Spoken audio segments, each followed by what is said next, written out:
khai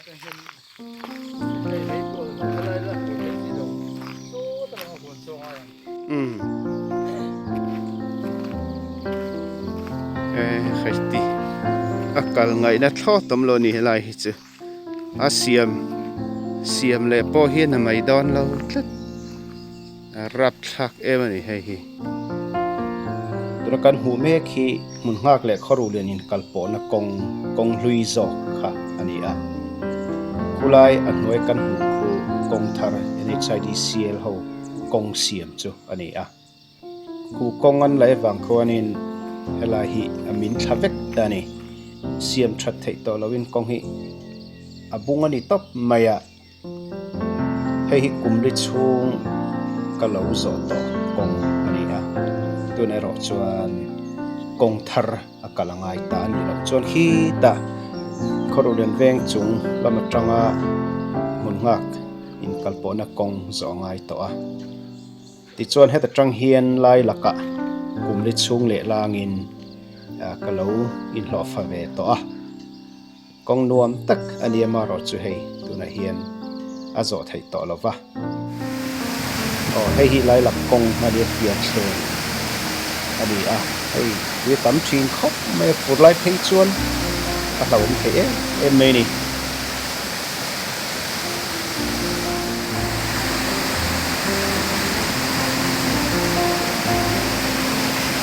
hei lei an siam ve maro chu hei po hi dia phei lian ta na so ngam lo va hian ta hian chu hu la rin kan plan thina hei an kong siam that ma ani a chuanin bia thleng kan ti hemi lawa dang po hi nu mo sa tom boka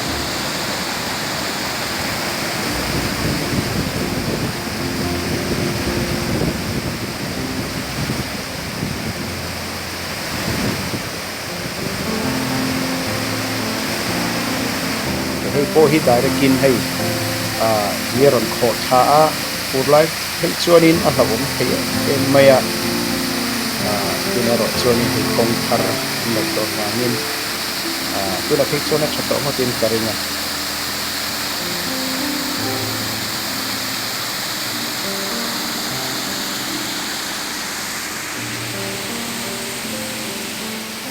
hei po hi pia theng dang ani a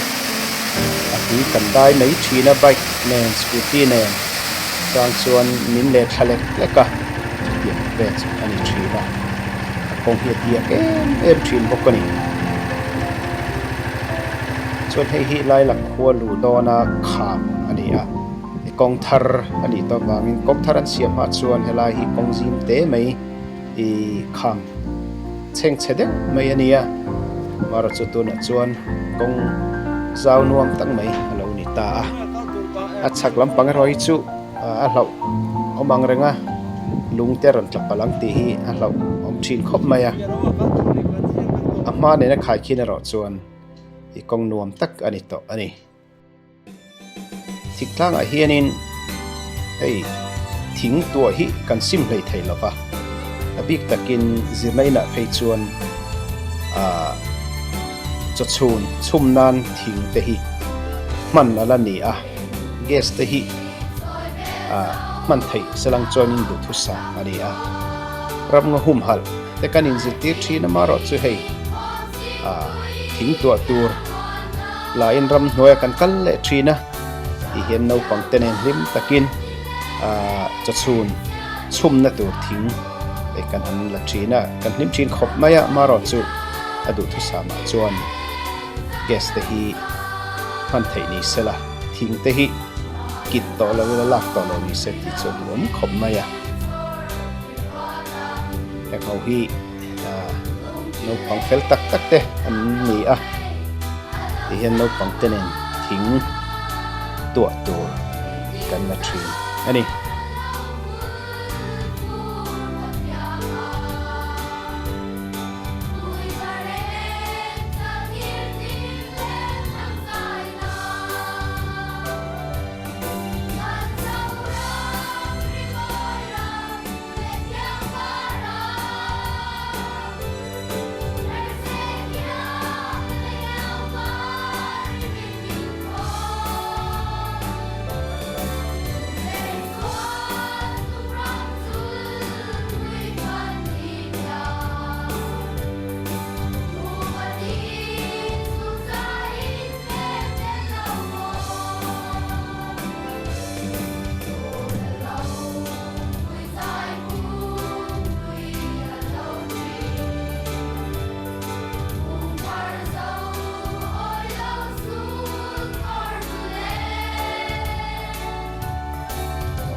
ti hian hlim takin thing kan la thina chu chachun chum nan te kan mang thina gospel camping nei changa rirong bol nan te po kan mang bok ani ei thing zai te hi an he so maya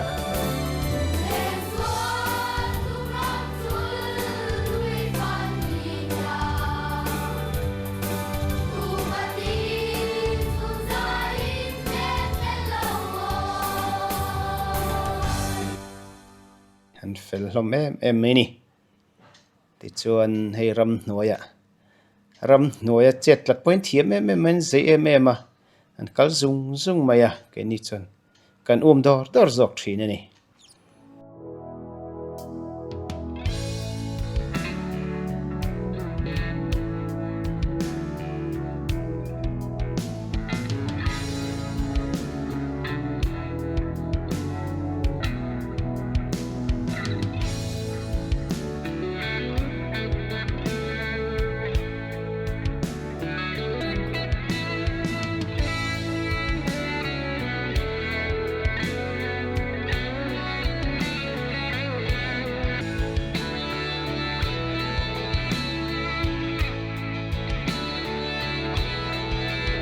Covid ma deuh vel ani ngo Covid ma deuh kan chet tlak te na kha ani a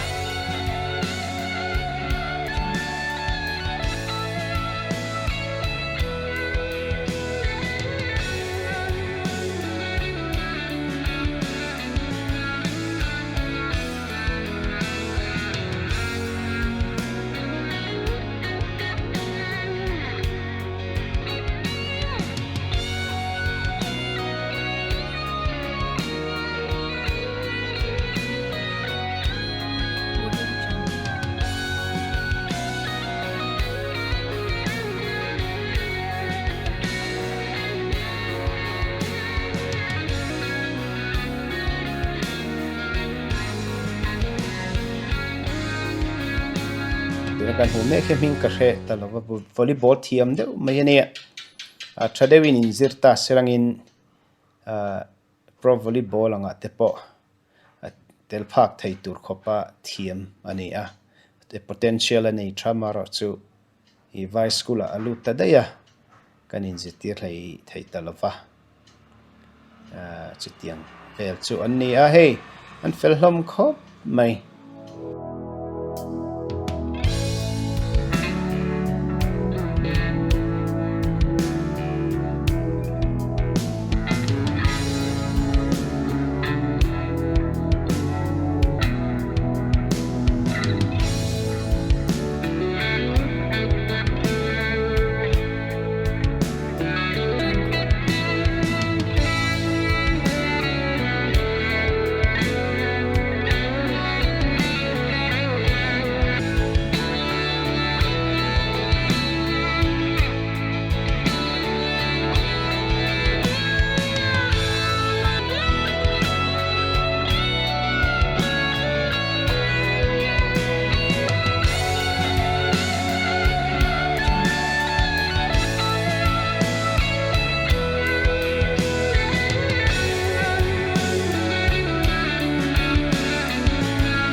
hian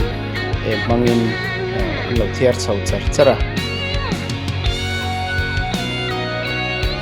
chuan mi pahawina an la khawm boka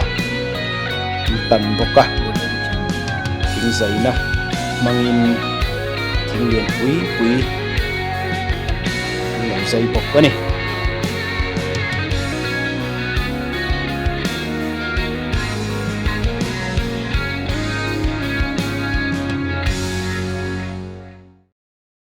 Lailak khua aizola tanga kem za velek ani mun nuam tak mai kan thia thiam thei dan tura chuan van zau chal fil tlang kan ti khami hnuai a om ani chal fil ngo atanga tui sik tui thiang em phim lệ vọt tui mai haron luang thla thina chu kum tluanin chu tui thiang hlim taka chu tlanin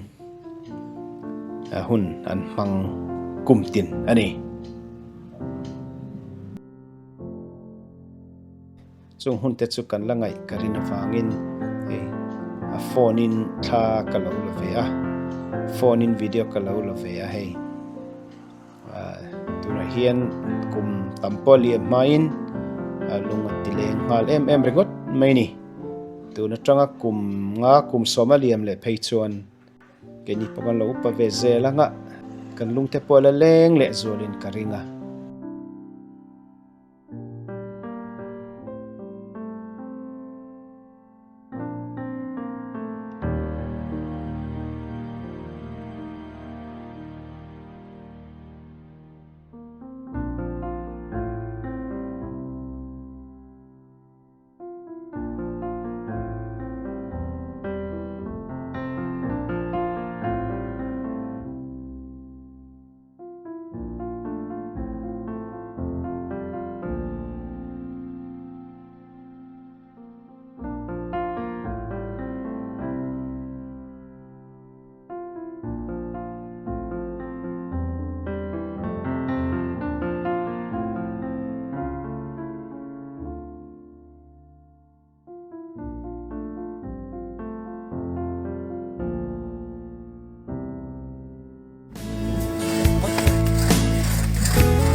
siale